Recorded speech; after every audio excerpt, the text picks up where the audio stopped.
주의를 허락하여 주시고 하나님 앞으로 불러주셔서 예배드릴 수 있는 은혜를 베풀어 주셨으니 진실로 감사드리고 또한 감사드립니다.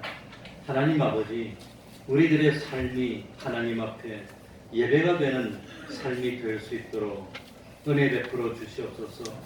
우리들이 세상에 살면서 무슨 일을 하더라도 먼저 하나님을 생각하고 자기보다도 하나님을 앞세우는 하나님 중심의 삶을 사는 저희들이 될 수 있도록 은혜 베풀어 주옵소서. 먼저 하나님을 생각하고 하나님의 말씀을 생각하고 하나님의 전을 생각하고 주님의 몸된 교회를 먼저 생각하고 그리고 자기를 생각하여 우리들이 세상에서 무슨 일을 하더라도 우리 하나님이 기뻐 함께하여 주시고 하나님의 기적과 능력으로 돌봐주셔서 그야말로 참 하나님이 이루어 주심으로 형통한 삶을 사는 저희들이 되게 하여 주옵소서. 우리들이 세상에 살면서 어리석은 사람이 되고 모래 위에 집을 짓는 그런 저희들이 되어서 마지막 인생을 다 살았을 때 그 모든 인생의 공든탑이 하루아침에 다 무너지고 마는 그런 삶이 되지 않도록 하여 주옵소서. 참 반석 위에 집을 짓는 저희들이 되게 하여 주시고 어떤 일이 있더라도 우리들의 믿음이 흔들리지 않고 우리들의 믿음이 후퇴하지 않는 우리 하나님 기뻐하시는 그 믿음을 가질 수 있도록 하여 주옵소서.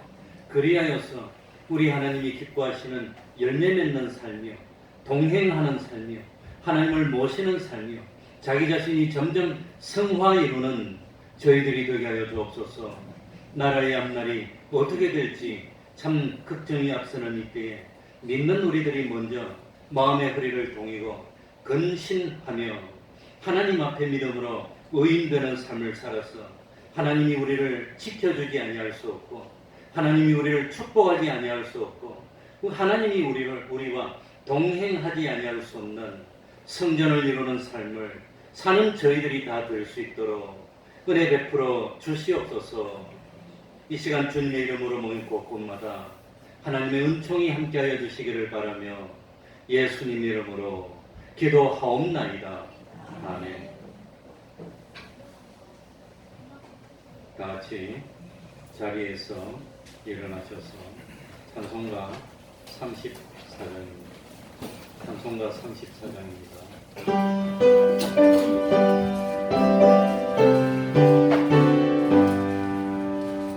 천리가 오셔서 주님은 찬송해 하옵소서. 영광과 권능의 성부여 오셔서 우리를 다스려 주옵소서. 강생한 성자여 오셔서 기도를 들으소서. 택하신 백성을 축복해 주시고 거룩한 마음을 주옵소서.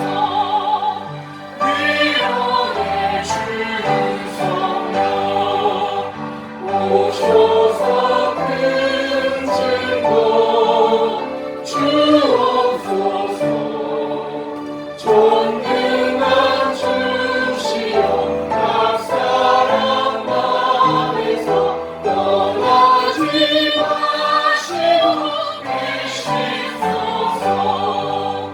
성삼위 일체에 한없는 찬송을 드립니다. 존귀한 주님의 영광 등대용과 영원히 누시게 하옵소서.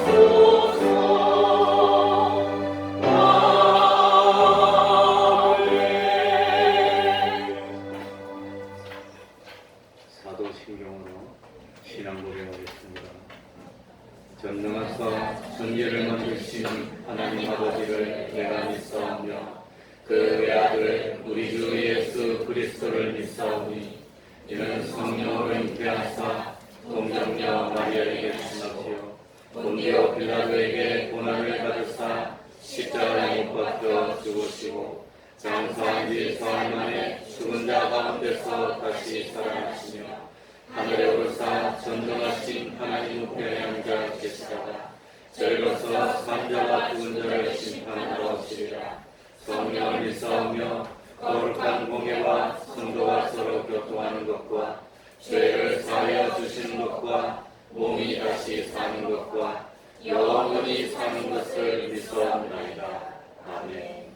자리에 앉으셔서 찬송가 382장 되겠습니다. 382장.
교동문 22번을 교도하겠습니다. 교동문 22번입니다.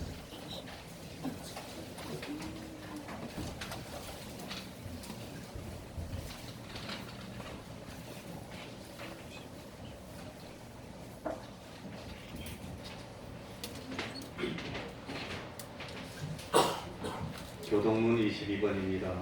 교도하겠습니다.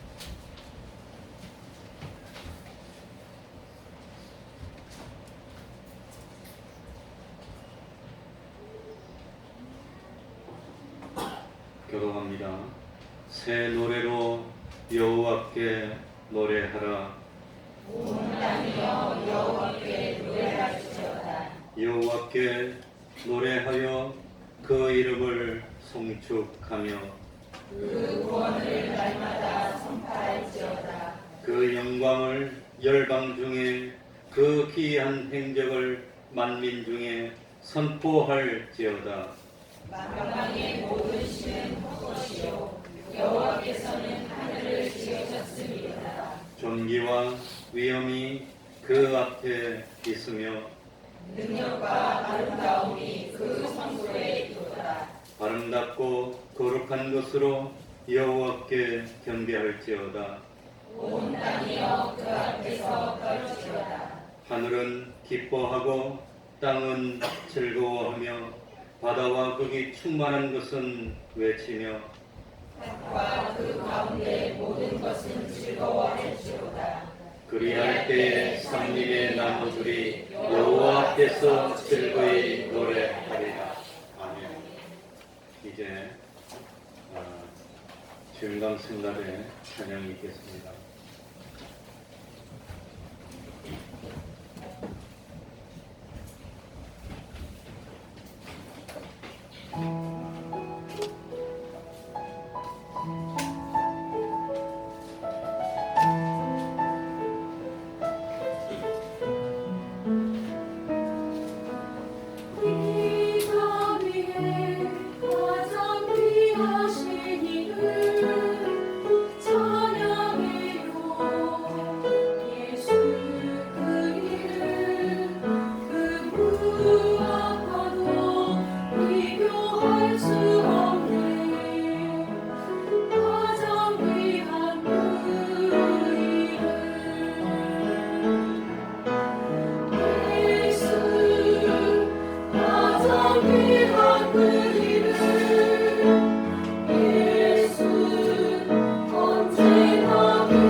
이 시간에는 최경수 집사님 예배를 위해서 기도해 주시겠습니다. 다 같이 기도드리겠습니다.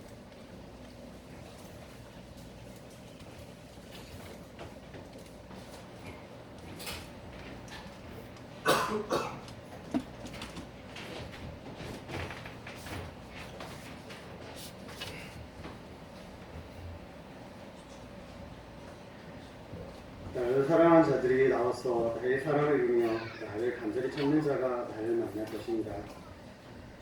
독생자 우리 주 예수 그리스도를 아낌없이 주신 하나님 아버지 감사드립니다. 주님께 불순종하고 죄에 빠져 절망하는 저희들이 무엇이 간데 이처럼 사랑하시고 주의 자녀 삼아주시는 주요, 그 은혜를 생각할 때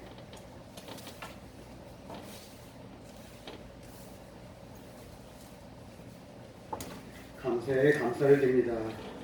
오늘 거룩하고 복된 안식일을 허락하시고 주의 성전으로 불러주셔서 신령과 진정으로 예배드리게 하심을 감사드립니다. 하오나 저희들 믿음으로 살지 못하고 세상의 죄악과 타협권에 살았습니다. 주의 자녀다운 삶을 살지 못하고 주님의 영광을 가린 죄를 회개하오니 용서해 주시옵소서.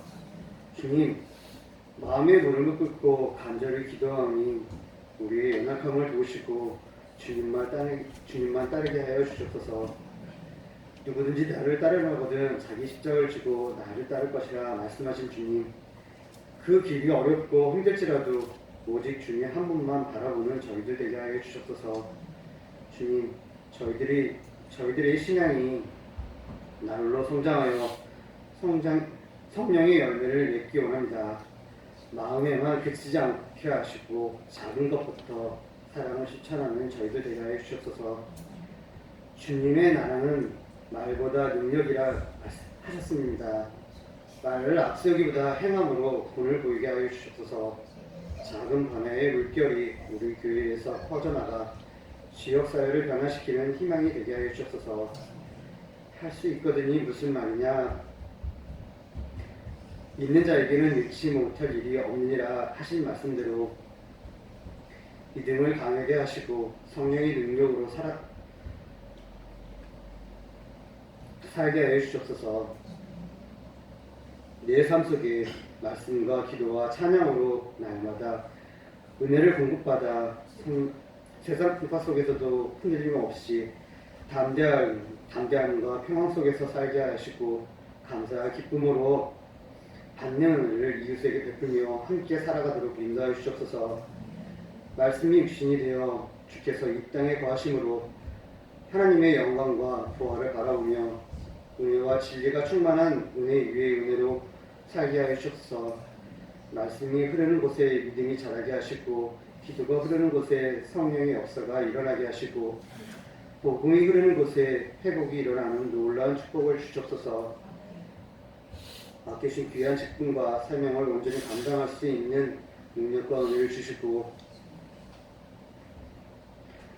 모든 예배와 집회, 모임 위에 성령이 충만함으로 주께 영광 돌리는 저희들에게 하옵소서. 오직 주님의 영광을 위해 성가대가 준비한 아름다운 찬양을 응하시고 말씀을 들고 서신 목사님께서 권세와 능력을 더하여 주셔서 이번 말씀 우리 주 예수 그리스도로 기도드립니다.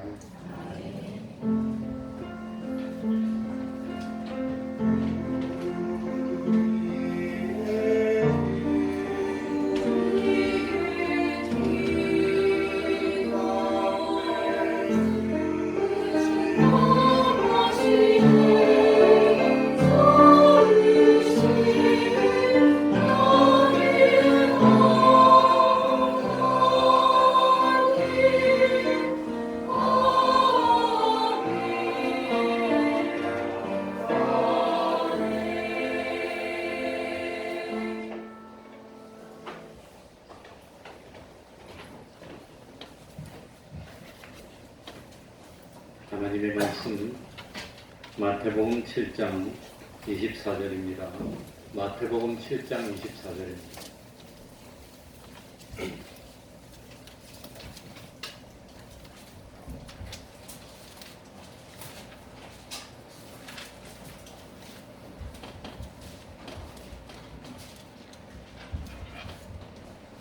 마태복음 7장 24절입니다.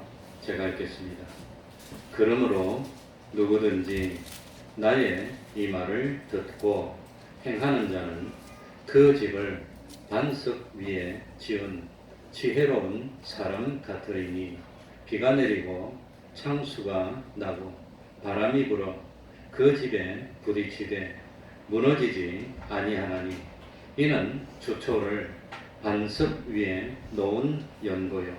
나의 이 말을 듣고 행치 아니하는 자는 그 집을 모래 위에 지은 어리석은 사람 같으리니 비가 내리고 창수가 나고 바람이 불어 그 집에 부딪힘에 무너져 그 무너짐이 심하니라. 아멘. 27절까지만 제가 읽었습니다.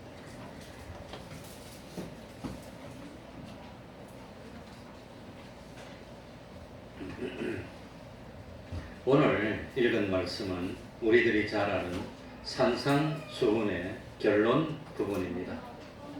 산상수훈은 마태복음 5장, 6장, 7장의 말씀을 가르칩니다. 예수님은 오늘 본문에서 하나님을 믿는 사람들 중에 두 종류의 사람이 있다고 말씀하셨습니다. 한 사람은 반석 위에 집을 짓는 사람입니다. 이 사람은 지혜로운 사람이라고 말씀하셨습니다. 또 한 종류의 사람은 모래 위에 집을 짓는 사람들입니다. 우리 주님은 이 사람을 어리석은 사람이라고 했습니다.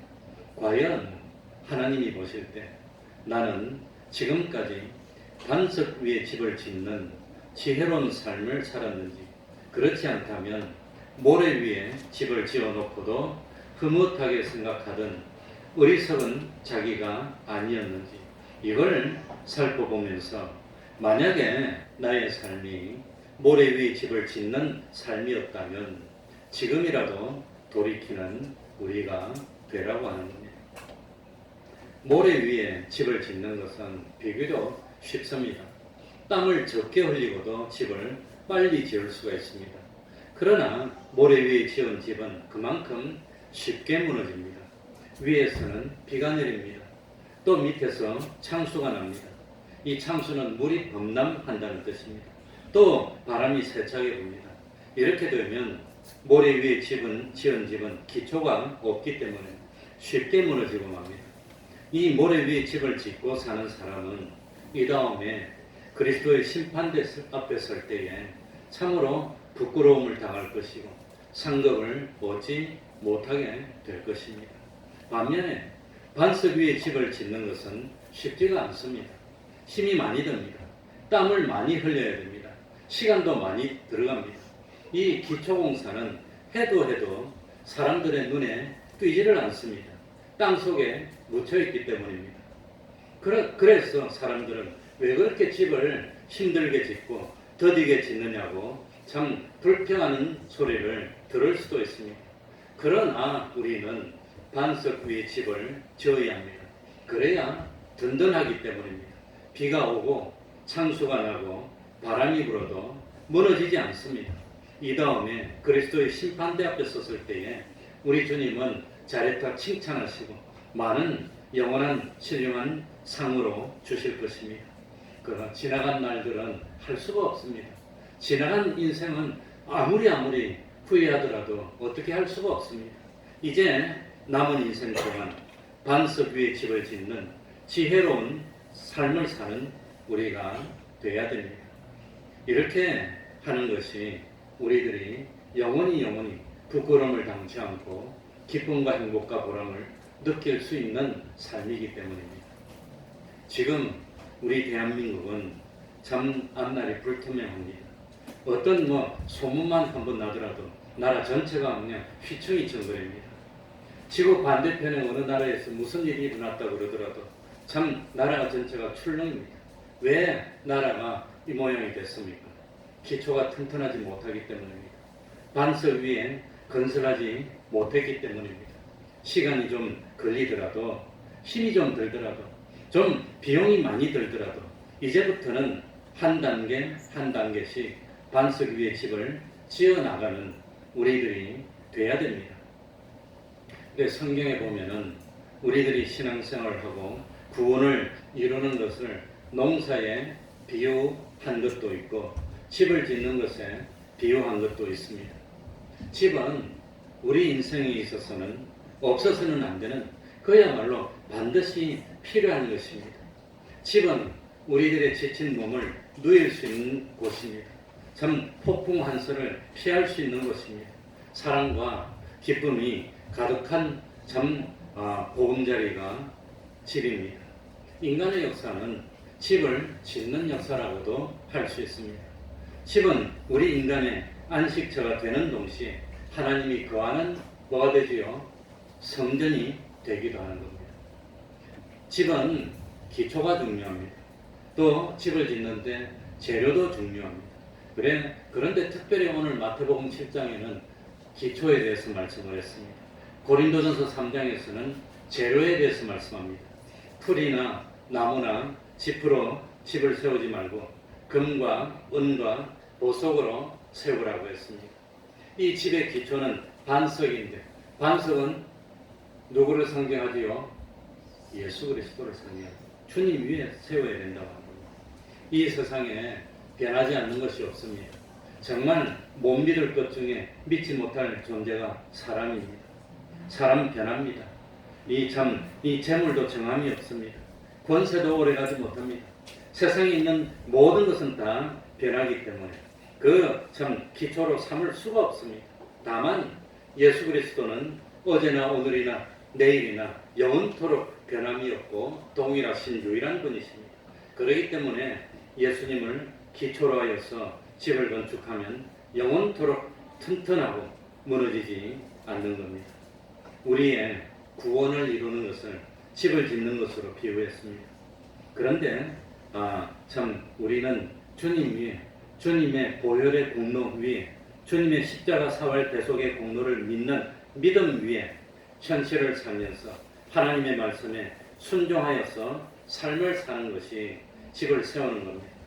이것이 영원히 내가 하늘나라에서 살 처소가 되고 영원한 상급이 되고 또 참 자기의 실력이 되고 영원한 배우가 되는 겁니다. 우리 특별히 마태복음 5장을 읽어보면서 오늘 이 말씀을 적용시켜 보려고 합니다. 마태복음 5장 1절에 보면 예수께서 무리를 보시고 산에 올라가 앉으시니 제자들이 나온지라. 그래서 예수님이 무리를 보시고 산에 올라갔기 때문에 이걸 산상이라고 말했습니다. 2절에 보면 우리 주님이 입을 열어 가르쳐 가라사대 여기서 수훈이라는 말씀이 나왔습니다. 이 숫자는 드리울 숫자입니다. 드리운다는 것은 위에 사람이 아래 사람에게 귀한 베풀음을 귀한 가르침을 베풀어 주는 것을 순수한 우리말로 드리운다 그렇게 말합니다. 그래서 2절에서 수훈, 그래서 1절에서 산상, 합치면 뭐가 되지요? 산상수훈이 되는 겁니다. 그리고 실제로 교훈은 3절부터 시작이 됩니다. 그래서 이 3절부터 실제로 우리 예수님이 주옥 같은 이 산상수훈의 말씀을 주셨는데 이 말씀을 가지고 정말 나는 반석 위에 집을 짓는 신앙생활을 했는지 아니면 모래 위에 집을 짓는 신앙생활을 했는지 하나씩 적용시켜 보겠습니다. 제일 먼저는 하나님과 나와의 관계입니다. 하나님 앞에서 복 있는 사람은 어떤 사람입니까? 하나님 앞에서 복 있는 사람이 되는 노력은 누가 해야 되지요? 내가 해야 됩니다. 그러면 복을 좀 주시는 분은 누구지요? 하나님이 주십니다. 그러니까 복을 주시는 것은 하나님 쪽에서 하실 일이고 복을 받을 수 있는 사람이 되는 것은 내가 노력해야 되는 겁니다. 그런데 하나님 앞에서 복을 받을 수 있는 모습을 갖추지 않습니다. 복을 받을 수 있는 그런 행동은 하지 않습니다. 그래놓고 하나님 쪽에서 주시는 복만 주십시오. 복 주십시오. 왜 복을 안 줍니까? 왜 복을 안 줍니까? 네? 우리 집에 큰아들이 엄마 보고 전화해가지고 엄마 왜? 엄마는 나를 위해서 기도를 안 해주는가 봐. 뭔 소리니 맨날 너를 위해 기도하는데 그런데 왜 이번 주도 로또가 1등이 안 됐어? 이러더라고요. 그 엄마가 기도해주면 로또가 1등이 될 텐데 안 된대 자꾸. 그러니까 이 복 안 준다고 복 타령만 하고 있어. 먼저 자기가 해야 되는 건 뭐지요? 복 받을 수 있는 사람이 되는 노력을 하는 거. 그건 안 해놓고 달라고만 그러고 있습니다. 이런 사람은 어리석은 사람이라고 하는 겁니다. 모래 위에 집을 짓는 사람입니다. 하나님이 하실 일은 하나님께 맡기는 겁니다. 우리는 우리들이 해야 될 일에 힘을 내기만 하면 됩니다. 우리들이 해야 될 일이 뭐지요? 복 받을 수 있는 사람이 되려고 노력하는 겁니다. 마태복음 5장 3절부터 12절에 보면은 하나님과 나와의 관계에 대해서 쭉 설명을 하고 있는데, 여기 복이라고 하는 단어가 몇 번 나오지요? 9번 나옵니다. 9번. 그런데 이 참 8번이 아니라 9번 나오는데, 8번째 복과 9번째 복은 내용이 같습니다.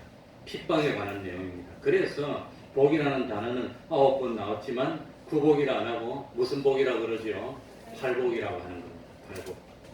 팔복에 대한 말씀을 살펴보면 똑같은 형식입니다. 전반부는 내가 해야 되는 내용입니다. 내가 힘쓰고 노력해야 되는 내용입니다. 후반부는 하나님이 어떤 복을 주시느냐, 어떤 것이 복이냐, 그걸 가르쳐 주는 겁니다. 우리가 하나님 앞에서 복 있는 사람이 되면 하나님은 그냥 하나님이 하실 일은 하나님이 하실 복을 그게 마땅한 복을 주신다고 하는 겁니다. 하나님은 약속하신 것을 반드시 지킵니다. 전 인생에 제일 참 가치 있는 것 중에 하나를 약속을 지키는 사람이 되라는 약속. 말해놓고 안 지키면 그 사람하고 어떻게 인격적으로 상대해서 삽니까? 국가 간에도 마찬가지입니다. 약속을 안 지키면 어떻게 인격적으로 말합니까? 그래, 난 사람 중에 제일 싫은 사람이 말해놓고 약속 안 지키면 그 다음부터는 그 사람하고는 그냥 속으로는 끝입니다. 겉으로는 이러지만 속으로는 그 사람하고 끝입니다. 말해놓고 약속을 안 지키면 10년이 지나도 똑같이 말해놓고 약속을 안 지켜. 제일 안 지키는 약속이 뭡니까? 다음부터 열심히 한다. 근데 다음부터 열심히 한다는데 20년이 됐는데도 똑같아. 지금도 다음부터 열심히 하겠고요. 너무 죽고 난 데도 그렇고요. 그러니까 하나님은 약속에 신실한